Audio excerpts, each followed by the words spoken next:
እስልምና ለሴቶች ትልቅ ቦታ እንደሚሰጥ ምናምን ነው ስትገልጽ የነበረውና እኔ ግን በተቃራኒው ጨቋኝ እንደሆነ ነው ያየሁት። ለምሳሌ ቁርአን 4:34 ቁርአን 2:282 ቁርአን 2:223 ብላክ እያንዳንዱ እንድናየው አንዱን አንቀጽ ጥቀስና ከዚያ እሱን መልሼልህ ወደ ቀጣይ እንሄዳለን። እሺ ሁሉንም አንቀጽ እናያቸዋለን።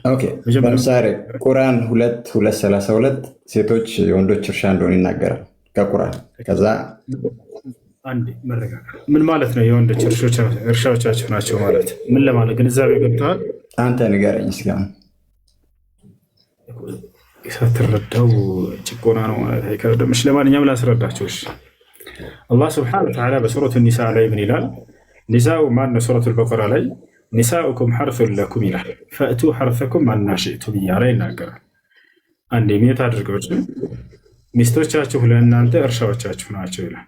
አሁን እርሻ ናችሁ የሚለው እሱ ነው ጭቆና የመሰለህ አይደለ? ብላ እችን ብቻ ንገረኝና ላብራራለህ። እሺ ሚስቶቻችሁ እርሻ ናቸው የሚለው ጭቆና መስሎታል እርሱ።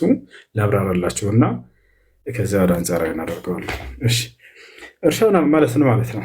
እርሻ ማለት እንዳውም በጣም የሴት ልጅ ክብር የተገለጸበት እንደሆነ ትረዳላችሁ ኢንሻአላህ።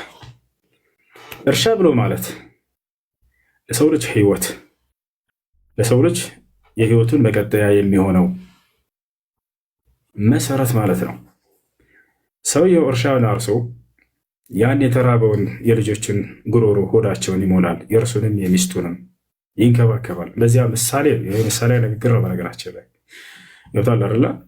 ባል ማን ነው? ገበሬ እርሻውን አርሶ አዝዕርትን ፍራፍሬዎችን በማግኘት ህይወቱን የሚመራበትን ነገር እንደሚያገኝ ሁሉ ባል ከሚስቱ ጋር ተገናኝቶ ደግሞ ልጆችን በማፍራት የህይወቱ ደስታ የሆኑ ነገራቶችን ምንጮችን የሚያገኝባት ነች ማለት ነው። ከዚህ የበለጠ ክብር አለ?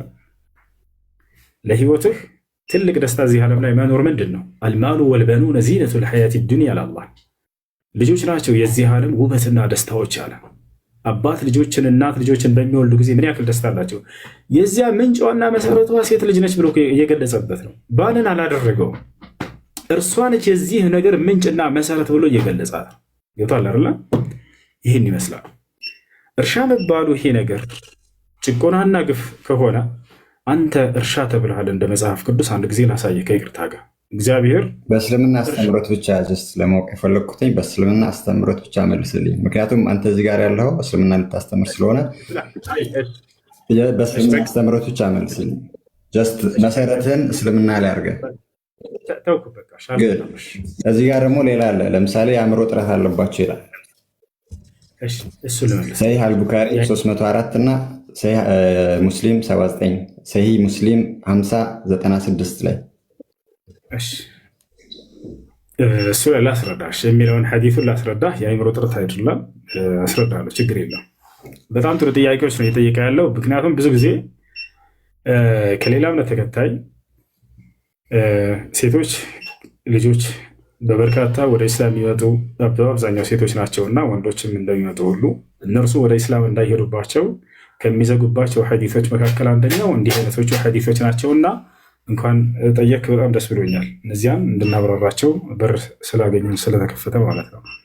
ሐዲስ ምን ይላል? ማ ረአይቱ ሚስል ኒሳ ናቂሰቱ ዐቅል። ነቢያችን ሰለላሁ ዐለይሂ ወሰለም ናቂሰቱ ዐቅል ብለዋል። የአእምሮ ጉድለት ብለው ነው ሰዎች የተረዱት። ለመሆኑ ሴት ልጅ ጎደሎ ነች ወይ የሚለውን እንመልከት። ነቢዩ ሰለላሁ ዐለይሂ ወሰለም ጎደሎ ነች እያሉ ነው ወደሚለው እንመጣለን። በመጀመሪያ ሴት ልጅ ጎደሎ እንዳልሆነች ሙሉ እንደሆነች ኢስላም ያስተምራል። ጉድለት እንዳልሆነ ምስክር መሆን አትችልም እኮ አንድ ወንድ ለሁለት ሴት ነው ኖርማሊ። እና እንዴት ነው የምታስታርቀው? እሱን ለምን እንደሆነ አላህ ይናገራል። ምስክር መሆን አትችልም ሳይሆን ምስክር መሆን ትችላለች። ነገር ግን አንድ ወንድ ሁለት ሴት ይሁን ተብሏል ወይ? አዎ ተብሏል። ነገር ግን ወንድ ራሱ ሁለት ወንድ ይሁን ምስክር ተብሏል። እሱንም አሳይሃለሁ። ጉድለት ስለሆነ ነው ወይ? አይደለም። ወንድ ራሱ ሁለት ይሁን ተብሏል። ጉድለት ነው ትለዋለህ? እሱን አይባልም። ወንድ ራሱ ሁለት ወንድ የሚል የለም። ለአንድ ወንድ ሁለት ሴት ምስክር ነው የሚለው። ወንድ ራሱ ሁለት ምስክር ይሁን ተብሏል እያልኩህ ነው። አላህ ቃል በቃል በቁርአን ላይ ሲናገር እዛው ይህን ጉዳይ አስመልክቶ ወስተሽሂዱ ሸሂደይን ሚን ሪጃሊኩም አለ። ከወንዶቻችሁ ሁለት ወንዶችን አስመስክሩ አለ። አንድ ወንድ ምስክር ብቻውን አይበቃም፣ አይቻልም። አንድ ወንድ ምስክር ብቻውን አይበቃም፣ ሁለት ወንድ መሆን አለበት። ከፈለግ ካሳያለሁ ቁርአኑ ላይ አውጥቼ ፈኢን ለም የኩና ረጁለይኒ ፈረጅሉ ወምራአታን። አሁን ግን እዚያ ቦታ ላይ ጉድለት እንዳልሆነ ላስረዳ። እሺ ሴቶች ጎደሎ ተብላቸዋል የሚሏችሁ ነገር ሁሉ ውሸት ነው። አንዴ ላስረዳችሁ። አንደኛ ሐዲሱ ናቅሶቱ ዓቅል የሚለውን እንመጣለን። እርሱን ነው የምንመጣበት። መጀመሪያ ናቅሶቱ ዓቅል፣ ናቅሷ ማለት ሶስት ትርጉም አለው። አንደኛ ነቅሱ ማለት ይሄንን አንደብቃቸውም ጉድለት የሚል አንደኛ ትርጉሙ ነው ወይ? አዎ ጉድለት የሚል አንደኛው ትርጉሙ ነው። ነቅሱ ማለት ጉድለት ማለት ነው። ሌላኛ ትርጉሙ ምንድነው? ማነስም ነው። አንድ ነገር ሲጎድልና ሲያነስ ጊዜ ይሄ ለምሳሌ የሆነ ነገር ግማሽ እስኪያታሳንሰው አንተ እንላለን አይደለ? ካሳነስ ነው እሱ ራሱ ጉድለት ይባላል። አያቸው አይደለ?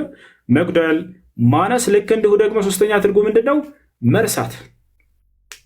ከመርሳት ጋር በተያያዘ ነው።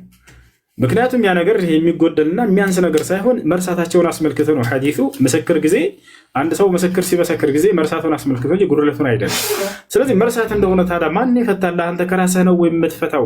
ሁለት ሴት አንድ ወንድ ማን ነው? አንድ ወንድ ይመስክር፣ ሁለት ሴት ይሁን የተባለው መርሳት አስመልክቶ ነው ያልከው አንተ ነህ ወይ? ላ አይደለም። አላህ ሱብሓነሁ ወተዓላ አንድ ወንድና ሁለት ሴት ይሁኑ ያልኩበት ምክንያት በመርሳት ምክንያት ነው ብሎ ቃል በቃል ተናግሮታል። እኔ አይደለሁም የፈታሁት፣ አላህ ራሱ በቁርአን ላይ ነው። እንዳውም በዚሁ ጉዳይ ላይ አስመልክቶ ነው በምስክር ጊዜ አላህ ሱብሓነሁ ወተዓላ ብላክ። ሌላ ይሄንን አሳያለሁ ቁርአን ላይ መርሳት እንደሆነ። ሌላ ልታውቀው የሚገባው ነገር በማንኛውም ምስክር ጊዜ አይደለም። በማንኛውም ምስክር ጊዜ አይደለም። በምስክር ጊዜ ይሏቸዋል አይደለ? አይደለም። በማንኛውም ምስክር ጊዜ ሳይሆን በአንዲት ነጥብ ላይ ነው። ልብ በሉ። በምን ላይ ከተባለ ገንዘብን በምንበዳደር ጊዜ ማለት ነው። ለምሳሌ እኔ ለአንተ ገንዘብ በማበድረህ ጊዜ የዛኔ ምስክር አድርጓል አላህ፣ በገንዘብ ጊዜ ማለት ነው። የዛኔ ምስክር ስታስመሰክሩ ባለችዋ ጊዜ ብቻ ነው ሁለት ሴትና አንድ ወንድ ይሁን የተባለው። በሸሪያ ፍርድ ቤት፣ በመንግስት በየትኛውን ፍርድ ቤት፣ በሽምግልና ላይ ምናምን ወንድና ሴት እኩል ነው። ይህን ታውቃላችሁ? እኩል ነው። በሌላኛው ጊዜ ልብ በሉ። በሁለት ይሁን የተባለው በምንድን ነው? አየተ ደይን ላይ ነው። የብድር አያ ነው፣ አንቀጽ ላይ ነው። አሁን እሱን ላሳየው፣ እሱን እያንዳንዱ ከፍቼ አሳያለሁ። አሁን የመጨረሻ የምነግራችሁ ምንድን ነው? ሴቶች ሙሉ ተብለዋል በእስልምና። ስለዚህ ያ ጉድለት እንዳልሆነ ሐዲሱ ከዚህ ትረዳላችሁ። የቱ ጋር ነው ሙሉ የተባሉት? ቃል ነቢ ሰለላሁ ዐለይሂ ወሰለም ከሙለ ሚነ ሪጃሊ ከሲር ወለም የክሙል ሚነ ኒሳ ኢላ አርበዐ ወሁም መርየም ወአሲያ ወፋጢማ ወኸዲጃ። ነቢ ሰለላሁ ዐለይሂ ወሰለም ምን አሉ? ከወንዶች ምሉዕነትን የተጎናጸፉ በርካቶች ናቸው አሉ። ከሴቶችም እንደዚያው ብለው ሴቶችንም አጠቃለሏቸው። ከዚያስ ለናሙናነት ያክል 4 ሙሉ ሴቶች ብለው ገለጿቸው። ማርያምን ማን ነው ደፍሮ ጎደሎ የሚል? ያ ጀማዓ ማርያም አንዷ ሙሉ ሴት ነች ብለው ነብዩ ሰለላሁ ዐለይሂ ወሰለም ቃል በቃል ተናገሩ። ኸዲጃ ሙሉ ሴት ነች አሉ። ፋጢማ ሙሉ ሴት ነች አሉ። ማነች ደግሞ የፊርዓውን ሚስት አሲያ ሙሉ ሴት ነች አሉ።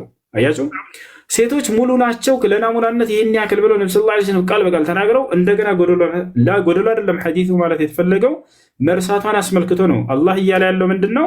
ሁለት ሴት ትሁን ያልኩበት ምክንያት አንዷ ብትረሳ ሌላኛዋ እንድታስታውሳት ነው አለ እና